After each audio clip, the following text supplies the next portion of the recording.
মুসলমান নারাই তকবীর আল্লাহু আকবার বলে মন্দিরের উপরে ঝান্ডা টাঙিয়েছে ইসলামের, একটা পাবে না। আরে নজির লাও, বাংলাদেশে মাদ্রাসা তালবিলিমরা মন্দির পাহারা দিয়েছে, জোরে বলুন সুবহানাল্লাহ, যাতে এদের কোনো ক্ষতি না হয়। আরে উলামারা আর মাদ্রাসা তালবিলিমরা হিন্দু ভাইদের ঘর পাহারা দিয়েছে, কেউ আক্রমণ করবে না। বড় কষ্ট লাগে।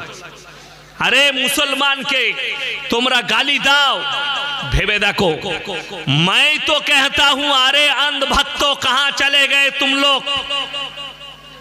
तिरुपति मंदिर में जो लड्डू बटा जाता है, लैब के अंदर पकड़ा गया, उसके अंदर गाय का चर्बी लगाया गया, सुअर का चर्बी लगाया गया, मछली का तेल इस्तेमाल किया गया उस घी के अंदर। अभी अगर ये कंपनी कोई मुसलमान का होता तो अभी तो पाकिस्तान बांग्लादेश कहां कहां जोड़ जाते इनके साथ। কতগুলো যোগ আসতো তা ঠিক নাই, কিন্তু কোম্পানিটা হচ্ছে একজন অমুসলিম ভাই। বাংলার রাজনীতিবিদরা মনে মনে করছে এই আলেমরা শুয়ে আছে, এরা কিছুই জানে না। বিজেপির একটা নেত্রী, তার নাম হচ্ছে নাজিয়া ইলাহি খান, কোর্টের উকিল মেয়েটা। এই হারামের আওলাদ, এর খোঁজলেন, এর জন্ম ইয়ার নসলের গোলমাল আছে। ये একটা বক্তব্যে বলেছে, মুসলমান अगर कोई दुकान खोलेंगे तो मोहम्मद सुअर नाम रखो, नाउजुबिल्लाह বলেন। গোটা আলেম সমাজ দেখছে, পশ্চিম বাংলার মানুষ দেখছে এই ভিডিও, খামোশ বসে আছে। মুম্বাইকে দেখে, মুম্বাইয়ের মুসলমানকে, মহারাষ্ট্রের মুসলমানকে দেখে শিক্ষা নেওয়া দরকার। গতকাল থেকে মুম্বাইকে অচল করে দিয়েছে। কয়েক লাখ মুসলমান রাস্তার উপরে, একজন বিজেপির সাংসদ মুম্বাই আর একজন সাধু আল্লাহর রসুলের বিরুদ্ধে গুস্তাখি করেছে, এরা রাস্তায় নেমেছে, তারা ক্ষমা চাইতে বাধ্য হয়েছে। नजिया इलाही खान, कान खुलकर सुन लो, अगर तुम सोचती हो कि बंगाल के मुसलमान सोया हुआ है, मैं कुछ भी बोल दूंगी, ये लोग सोया हुआ है, तो ये समझ लेना, जंगल में जब खामोशी आती है और कोई सोचता है कि शेर सो गया, तो समझ लेना शेर अगला कदम ले रहा है। और एक ऐसा दिन आएगा, कलकत्ता के अंदर ऐसे भूचाल लाएंगे इंशाअल्लाह, तुम बंगाल में रह नहीं सकती, तुम्हें बंगाल से भगाएंगे इंशाअल्लाह। नारे तकबीर, नारे तकबीर।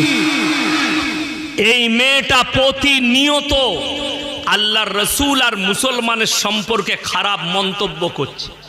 কিছুদিন আগে আমি আমাদের একটা সংসদের বিরুদ্ধে বলেছিলাম, কলকাতার একটা হাইকোর্টের উকিল মুসলমানদের, সে দেখছি আমাকে নিয়ে ভিডিও বানিয়েছে। একে জেলে ভরা দরকার, এখনো সরকার বাইরে রেখেছে। তো আমি তার পরিবারকে বলবো, কলকাতায় ভালো যদি কোনো ব্রেনের ডাক্তার থাকে একে দেখাও, আর যদি না থাকে আমার বর্ধমানে ওম প্রকাশ ওপি সিং এখন সব থেকে বড় ব্রেনের ডাক্তার, তো ওই উকিলকে নিয়ে বর্ধমানে পাঠাও, আমি খরচা করে দেখিয়ে দেব, নাহলে পরবর্তীতে এই হারামখোর গু খেতে পারে। আমি বুঝতে পারলাম যে নিশ্চয়ই গোবরখোর আর মুতখোর হবে। আরে আমাদিকে বলছে ये मुसलमान गोश्तखोर है, ये तो अल्लाह का करम है, हम गोबरखोर और मूतखोर नहीं हैं। নাজিয়া ইলাহি খান, তুমি যে ভাষাগুলো ইউজ করছো সাবধান করছি। আর আমি রাজ্য সরকারকে বলবো, আপনারা মনে করেন না এই বিজেপি নেত্রী মাথায় তিলক লাগিয়ে মুসলমানের নাম নিয়েছে, নাম রেখেছে মুসলমান, আর ইসলামের বিরুদ্ধে আর রসুলের বিরুদ্ধে বলবে, আর মুসলমান চুপ করে বসে থাকবে। যেদিনে আমরা কলকাতায় নামবো, যেদিন এই মৌলবি শওকতের বেটা যেদিনে আওয়াজ তুলবে আর কলকাতায় দাঁড়াবো, সরকারকে পর্যন্ত কাঁপিয়ে দেবো, তাকে 2 ঘন্টার মধ্যে দেশ ছাড়া করবো ইনশাল্লাহ। কি করে ভাবতে পারে গুস্তাকে রসুল মোহাম্মদ সুর? अरे हरामेर औलाद, नाजिया इलाही खान तुम हराम की औलाद हो। अगर हिम्मत है तो तुम मीडिया वालों को बोलो हमारे सामने बैठने के लिए, हम प्रूफ कर देंगे कि तू हराम की औलाद है। और ये नहीं प्रूफ कर पाया तो मैं हिंदुस्तान के अंदर तकरीर नहीं करूंगा इंशाअल्लाह। बड़ी दुख की बात है, बड़ो कष्टेर विषय, प्रतिनियत খারাপ কথা বলছে ইসলামকে নিয়ে, মুসলমানকে নিয়ে। আপনারা দেখতে পান না ফেসবুকে, ইউটিউবে কিভাবে এই মেয়েটা কথা বলছে, আর মনে করছে যে এই মৌলবীরা কিছু করতে পারবে না, মুসলমান জেগে আছে। তুমি মনে রাখো, যেদিনে রাস্তায় নামবো তোমাকে এই বাংলায় থাকতে দেবো না, তোমার বিহারে বাড়ি, বিহারে পাঠাবো তোমাকে, বাংলার মাটিতে তোমাকে টিকতে দেবো না।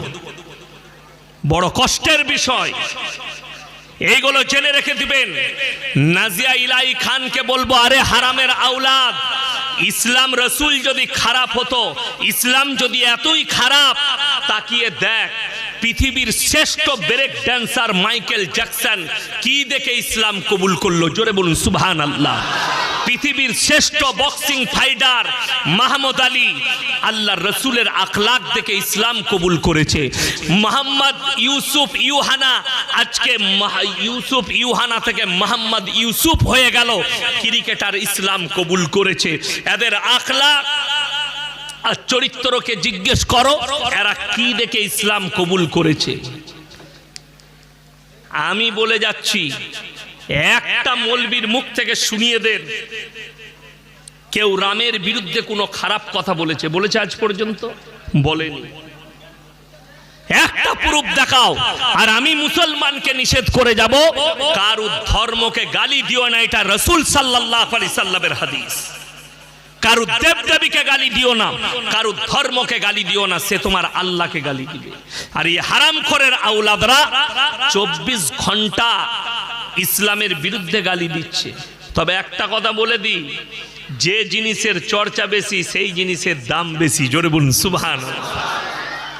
পৃথিবীতে এখন সব থেকে বেশি চর্চা কার? কার? দাড়ি, টুপি, ইসলাম, হাদিস, কোরআন, মাদ্রাসা, মসজিদের।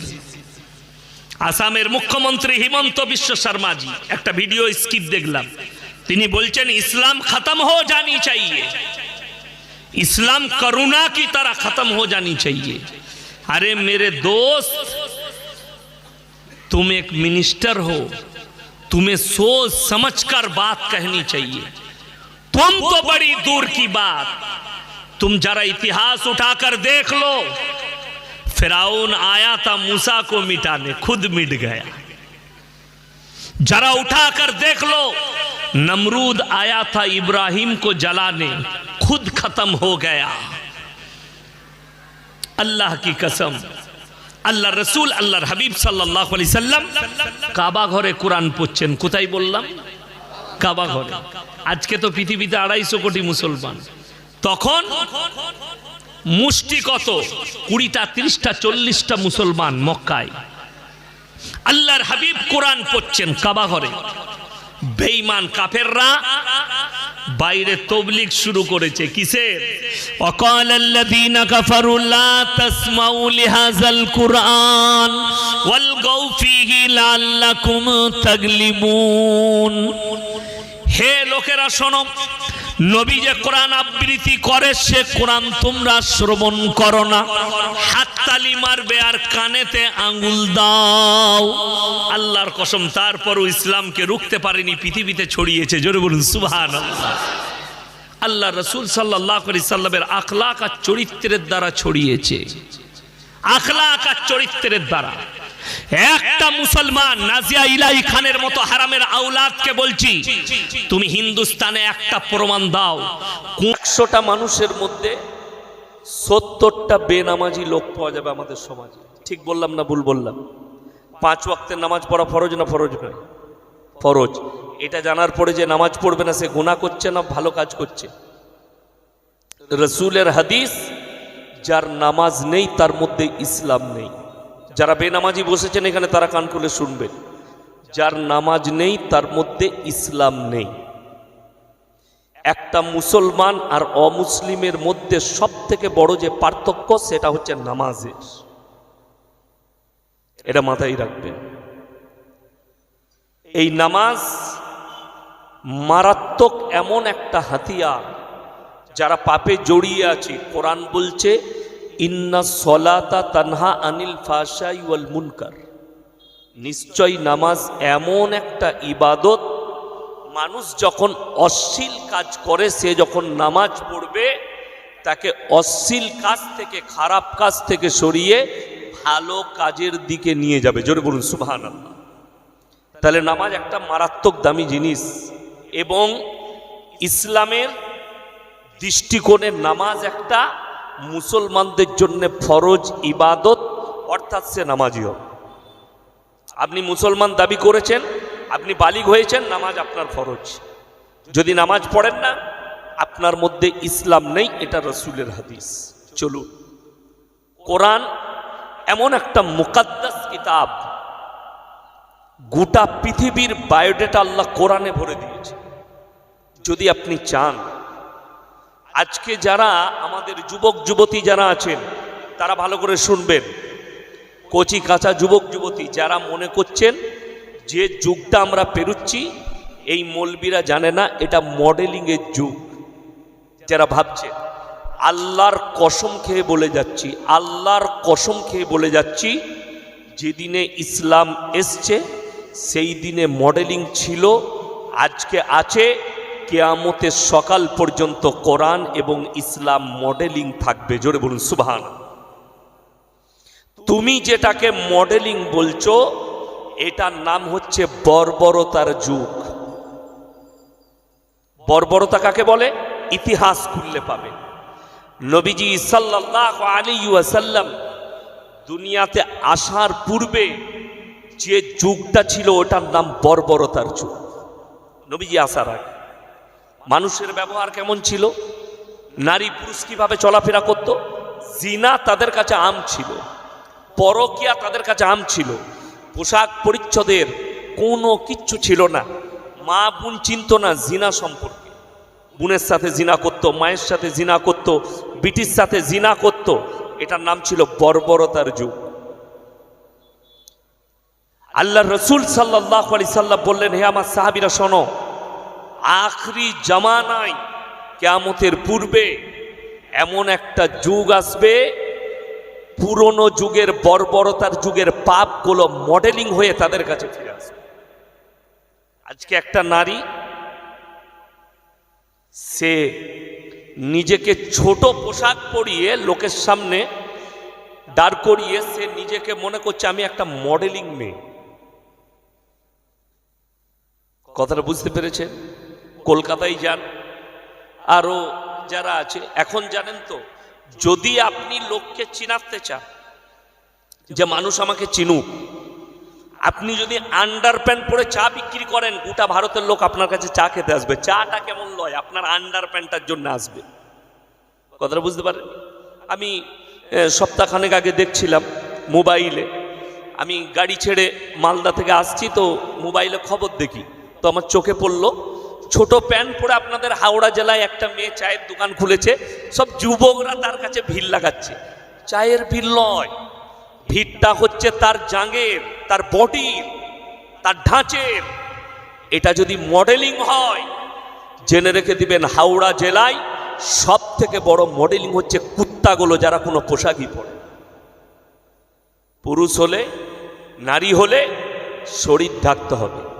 আল্লাহর কসম খেয়ে বলছি, ইসলাম নারীকে যে মর্যাদা দিয়েছে পৃথিবীর আর কেউ দেয়নি। জোরে বলুন সুবহানাল্লাহ। যদি বলেন কেমন করে, কোরআন বলে দিয়েছে, ওয়াদরিব খুমুরিহিন্না আলা জুনুবিহিন, নারী তুমি পর্দা নির্ধারিত করো, নিজেকে ঢেকে লাও, তোমরা লাঞ্ছিত হবে না, ধর্ষিত হবে না, তোমরা ব্যভিচারিত হবে না। এটা কোরআন। আপনি চলুন, আপনাদের বাজারে যদি কেউ কলাগুলো ছিলে বিক্রি করে, মাছিগুলো কোথায় বসবে? কথা বলে না? কলায়। ওই কলা কিনবেন তো আপনারা? ওই কলা কেউ কিনবে? কি বলবেন? কলাটাই মাছি বসেছে, নোংরা হয়ে গেছে, এই কলা খাবো না। যে কলাটা চকচক করছে, ঢাকা আছে, কাঁদিতে লেগে আছে, এই কলাটাতে এটার দাম আছে। আপনি কলাটা খুলে বিক্রি করলে বুঝতে পারলেন আর মর্যাদা শেষ। আর আল্লাহ নারীকে কোরআনে বিশেষ মর্তবা দিয়েছে। পুরুষের নামে কোনো সূরা নেই, নারীর নামে সূরা অবতীর্ণ হয়েছে, সূরা নিসা।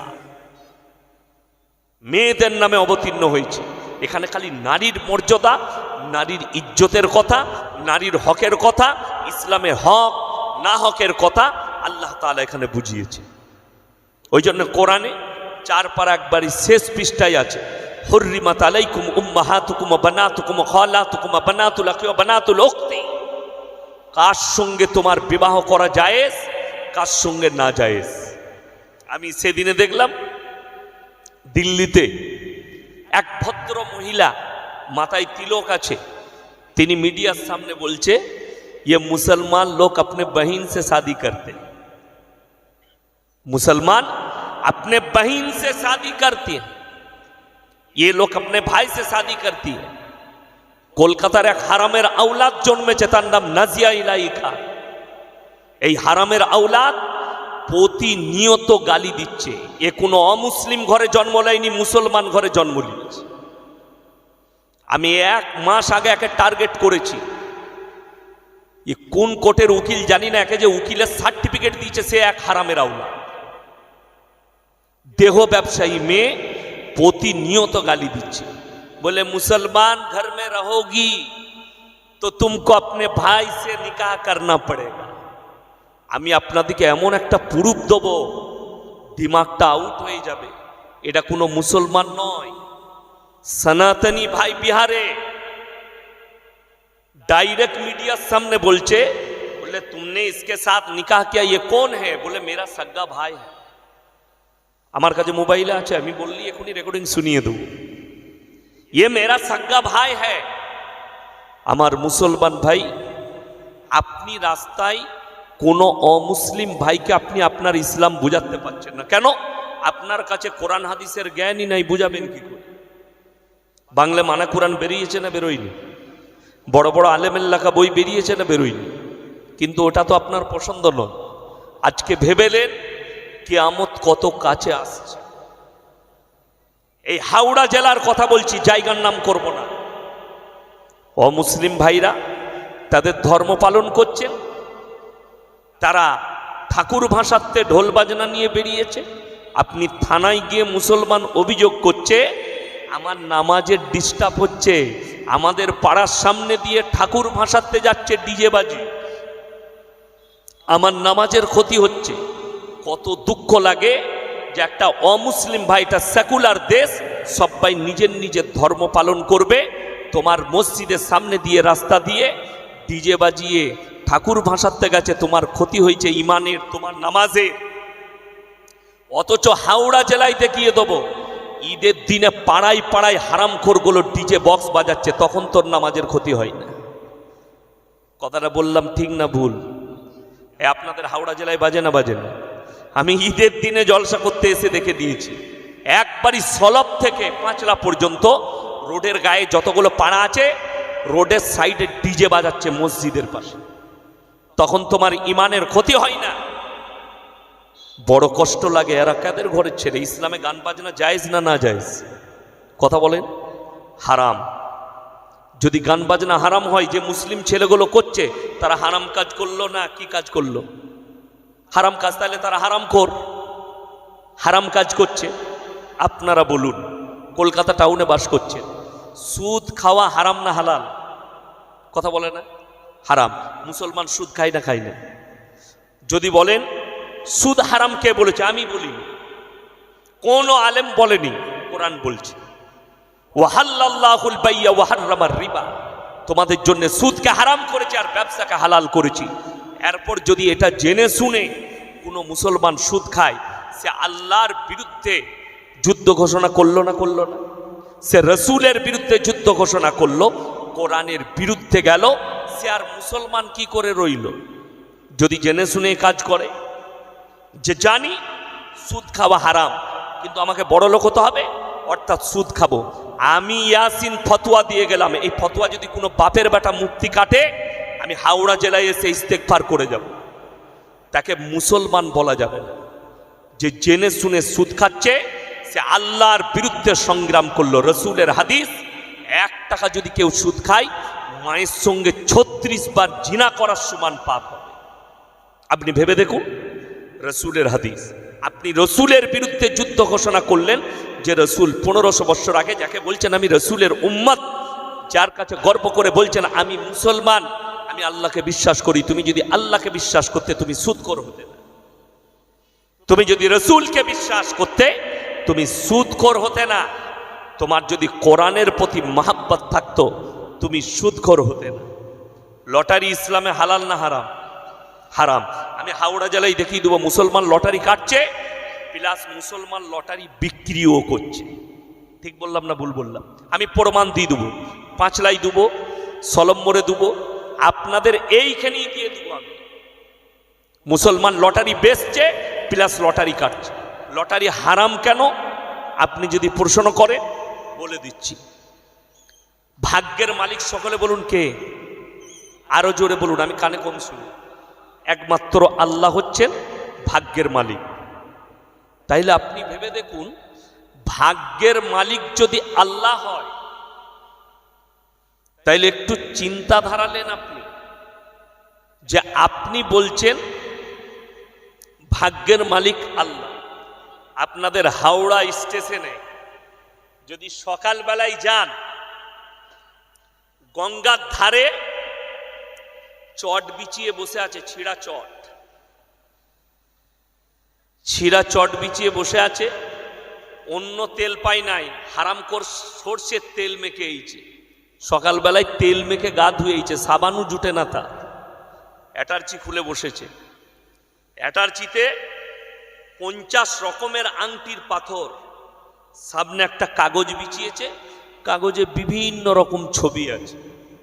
তার নাম জ্যোতিষী, তার নাম গণককার। দেখে বলে দিচ্ছে তোমার হাত দেখে, হাতকে দেখাচ্ছে। সাঁকড়াইল থেকে ট্রেনে চেপে হাওড়ায় নেমেছে, কলকাতায় চাকরি করে, হাওড়া স্টেশনে চাকরি করে। বর্ধমান থেকে এসে নেমেছে প্রফেসর, 1 লাখ টাকা বেতন পায়। মেডিকেলের ডাক্তার 70,000 বেতন পায়। নেমেই হাত দেখাচ্ছে, দেখো দেখিনি। ও দেখে বলে বিরাট গোলমাল তো, তোমার ভাগ্য খারাপ যাচ্ছে, প্রমোশন আটকে আছে। সে বলছে বাবা কি করব, এই পাথরটা নিয়ে যাও আংটির, এটা আংটি বানিয়ে পরে নাও, তোমার ভাগ্য ফিরে যাবে। কিন্তু দুঃখের বিষয়, যে লিখছে সে 1 লাখ বেতন পায়, যে দিচ্ছে সে ছিঁড়া চটে বসে আছে। একটা পাথর বিক্রি হলে হাওড়ায় গঙ্গার কিনারায় 3টে রুটি তরকারি 20 টাকায়। দেখছেন না? আমি কালকে দেখছিলাম গাড়িতে আস্তে আস্তে, কি বুঝলেন, 30 টাকায় 3টে পরোটা, আনলিমিটেড তরকারি, একটা ডিম, 1 টুকরো কাঁচা পেঁয়াজ, একটা কাঁচা লঙ্কা, 30 টাকা। যাতে হয় না ট্রেনের টিকিট। ভাইরাল, লোকরা লাইন দিয়ে খাচ্ছে। জানি না কোন তেল দিয়ে পরোটা করে, আমি তো জীবনে খাই নাই। যাই হোক, এই রকম পরোটা খেতে পায়, এই রকম রুটি খেতে পাবে 30 টাকায়। সে যাকে দিচ্ছে সে অফিসে গিয়ে চেয়ারে পা তুলে বসবে, কর্মচারীকে বলবে কফি নিয়ে আয়, চা নিয়ে আয়, ছুটে গিয়ে চা এনে দিবে। পাথর লিখছে সে, একবারও বলতে পারছে না তুই ছিঁড়া চটে বসে আছিস, এই ভাগ্যর পাথরটা তোর গলায় বেঁধেলে কাল থেকে মমতা খালার পাশে থাকবি। কথাটা বুঝতে পারেননি? ভাগ্যের মালিক সবাই বলুন কে? আল্লাহ। এই গত 15 রমজান দেখবেন একটা ঘটনা ঘটেছিল, কি বুঝলেন? 15ই রমজান শুক্রবার বাংলাদেশের একজন হুজুর বয়ান করলে কানে হাত দিয়ে 15ই রমজান শুক্রবার ভাইরম হাদিসের সঙ্গে মিলে গেছে নবীজি বলেছেন 15ই রমজান শুক্রবার হবে আল্লাহ ওই দিনই পৃথিবীকে ধ্বংস করবেন গোটা ভারত আর বাংলাদেশ তোলপাড় হুজুর